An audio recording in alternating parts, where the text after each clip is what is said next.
Talk on the history of the WMA. The WMA was established in 1936 at a time when fascism was rearing its ugly head in Spain.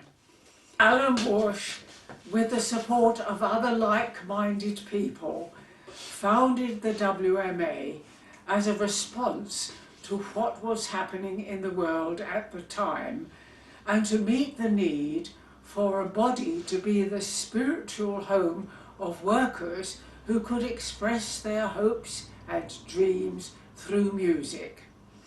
On the 1st of March 1936, a concert, demonstration and conference organised by the Coordinating Committee for Workers' Musical Activity under the secretaryship of Joseph Reed, MP for Greenwich 1957, was called at the Whitechapel Art Gallery. From this event came the WMA. Before the establishment of the WMA, the London Labour Choral Union and cooperative music associations, embracing some 44 choirs and 5 orchestras, were already active in London. Much of their direction was in the hands of Alan Bush, Rutland Boughton and Will Sarno. Alan Bush was the WMA's first president, subject to annual elections, and remained president until his death.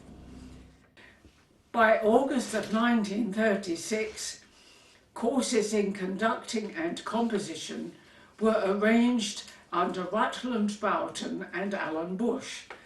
The WMA was favourably noticed by the Daily Herald, which reported in April 1937, "The WMA and the London Labour Choral Union are between them building up a respectable library of propaganda music."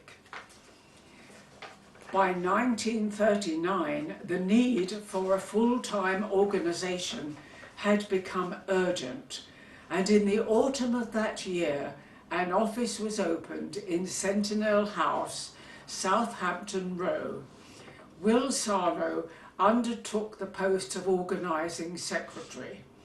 The work of the WMA, although based in London, was active in propaganda on a national scale, with Alan Bush and the organising secretary visiting different parts of the country to address, in the main, regional cooperative conferences to recruit support. In 1940, the first of the keynote series of booklets appeared, and the Topic Record Club was started. Early recordings included popular workers' songs and 1 or 2 interesting musical works by Soviet composers. Soviet compositions became more and more popular in the wave of Anglo-Soviet friendship that swept the country in 1941 when the Soviet Union entered the war. The name of Khachaturian was introduced here by Topic, with records on his Song Poem for Violin and Piano and his clarinet trio. The war years saw a great upsurge of cultural interest based on a common purpose. Large-scale concert meetings directly concerned with the war effort and with aid to China and the Soviet Union took place at the Royal Albert Hall every year. A symphony concert sponsored by the Post Office Engineering Union during that time was considered to be the first trade union event of this kind in the country. In 1944, the cooperative movement celebrated its centenary with a special musical pageant written by L. Dugard Peach and this was performed in many parts of the country. The Watford Society honoured the occasion by commissioning from the Workers' Music Association a collection of people's songs of different lands, the Pioneer Songbook, which became a standard songbook in many cooperative women's guilds throughout the country. On the 10th of December 1944, the Birmingham Clarion singers came to London, where at the People's Palace they repeated their operatic success of the year, The Beggar's Opera. A.L. Lloyd's The Singing Englishman was published in 1944, a first pocket history of English folk song, which proved very popular. At the end of the war, the WMA produced a policy for music in post-war Britain. This was taken up by local councils as the only available guide to the possibilities of municipal enterprise in music. The year 1955 saw the publication of Irish Songs of Resistance by Patrick Galvin, a history of the Irish resistance movement. The WMA singers were set up soon after the establishment of the WMA and became very active. Its first conductor was Alan Bush, ably assisted by Aubrey Bowman and John Jordan, both significant composers in the WMA. The singers have taken British music to other countries, to Berlin, Bucharest, Budapest, Paris, Prague. In 1947, they visited Czechoslovakia, and on the site of Ravished Lidice, they sang a song specially written for the occasion by Alan Bush.